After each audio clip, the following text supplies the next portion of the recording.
রাধে রাধে বন্ধুরা, কেমন আছো তোমরা সবাই? আশা করছি সবাই ভালো ও সুস্থ আছো। সোমার ঘরকন্যা ভ্লগ চ্যানেলের আরেকটি নতুন ভিডিওতে তোমাদের স্বাগত জানিয়ে আজকের ভিডিওটি আমি শুরু করলাম। তো আমি এখন ছাদে আছি, এখন প্রায় সকাল 5:30টার মতো বাজে। ছাদে এসে একটু হাঁটাহাঁটি করে নিলাম, আর ছাদ থেকে নেমে আমি নিজের জন্য এখন একটু চা করে নিয়েছি, তো ওটাই এখন আমি খাচ্ছি।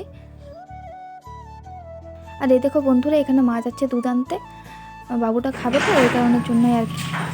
তো পাশের বাড়ি থেকেই আনা হয় আর কি, তো ওখানেই যাচ্ছে।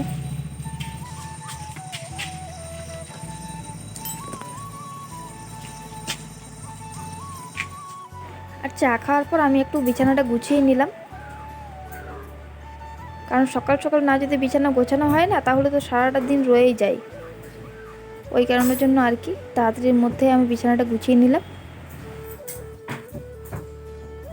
আর এই দেখো বন্ধুরা, ফ্রিজে মাছ রাখা ছিল, তো ওটাই মা বললো যে বের করে দিতে, তো ওটাই আমি আর কি বের করে বাইরে রেখে দিলাম, রান্না হবে ওটা।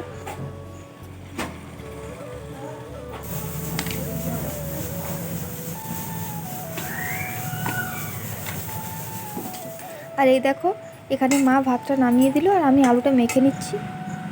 আর আজ অনেক দিন পর রোদ দেখা গিয়েছে, হলো কতদিন যে শুধু বৃষ্টি বৃষ্টি করেই গেল। আর এই দেখো বন্ধুরা, আমি এখন চলে এসেছি রান্নাঘরে। আজ তোমাদের সামনে একটি নতুন রেসিপি তুলে ধরবো। বাড়িতে পোস্ত না থাকলে তোমরা এই জিনিসটি দিয়ে ট্রাই করতে পারো, একদমই পোস্তর মতো টেস্ট লাগে। এটা হচ্ছে খসলা, যে কোনো মুদিখানার দোকানে তোমরা পেয়ে যাবে। এই দেখো বন্ধুরা, আমি এখন খসলাটা বেটে নেব। আর হ্যাঁ, এখানে বলে রাখি, খসলার সঙ্গে 2-1 কোয়া রসুন দিয়ে দিও, তাহলে কি হবে, খুব সুন্দর ফ্লেভার আসবে।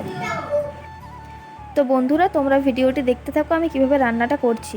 তো প্রথমে কড়াইয়ে তেল দিয়ে দিয়েছি, তেলটা গরম হয়ে গেলে দিয়েছি একটু পাঁচফোড়ন।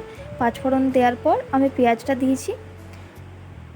আর এই দেখো, এখানে আমি সব কিছু ভালোভাবে কেটে রেখেছি, টমেটো, পেঁয়াজ, খসলাটাও বেটে নিয়েছি। আর পেঁয়াজটা কিন্তু বেশি ভাজবে না, অল্প একটু ভেজেই আলু দিয়ে দেবে।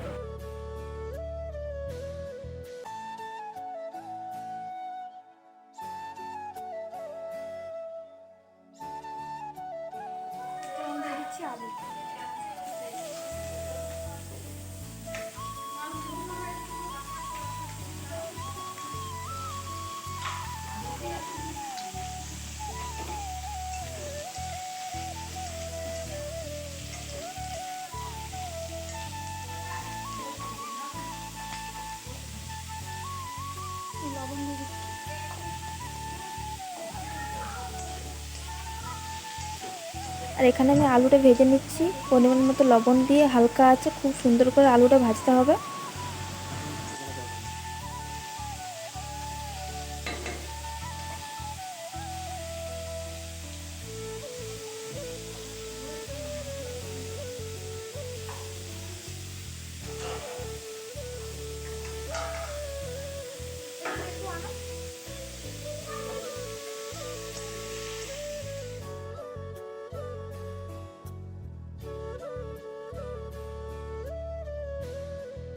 আর এখানে আমি আলুটা খুব সুন্দরভাবে ভেজে নিয়েছি।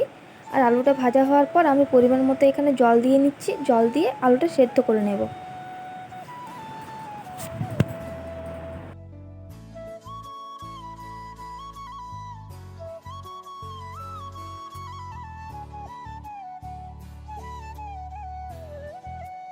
ওখানে সেদ্ধ হওয়ার পর তারপর আমি টমেটো দিয়ে দিলাম, টমেটো দিয়ে আবার থালা চাপা দিয়েছি। আর হালকা আছে আমি আলুটা সেদ্ধ করে নিয়েছি। আর এই দেখো, এখানে খসলাটাও বেটে নিয়েছি, তো এটাই দেব সেদ্ধ হওয়ার পর।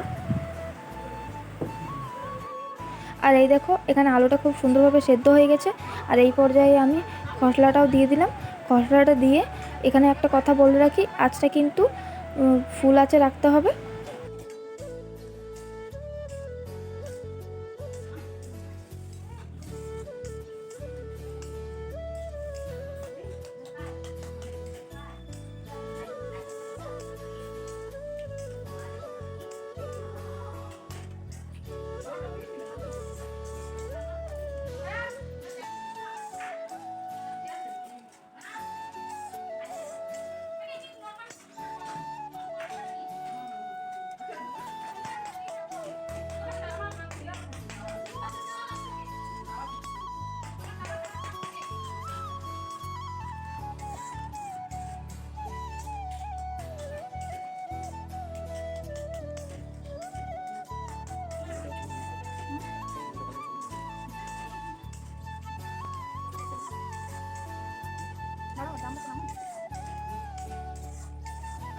খসলাটা দেওয়ার পর আমি মোটামুটি 2-3 মিনিটের মতো ফুটিয়ে নিয়েছি। তো আমার এখন রান্নাটা হয়ে গেছে, আমি এখন নামিয়ে নেব। তোমরাও এইভাবে বাড়িতে ট্রাই করতে পারো, খেতে খুব সুন্দর হয়।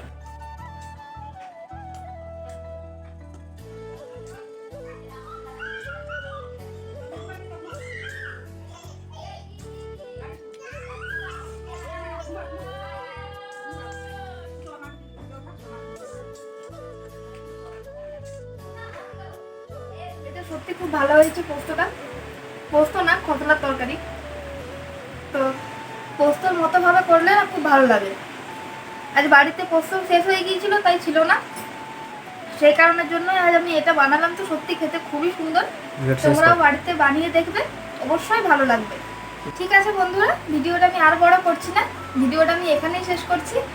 তোমরা সবাই ভালো থেকো, সুস্থ থেকো। আর আমার ভিডিও যদি তোমাদের ভালো লেগে থাকে তাহলে চ্যানেলটা সাবস্ক্রাইব করে আমার পাশে থেকো, লাইক করো, কমেন্ট করো, আর চ্যানেলটা আমার সাবস্ক্রাইবও করো।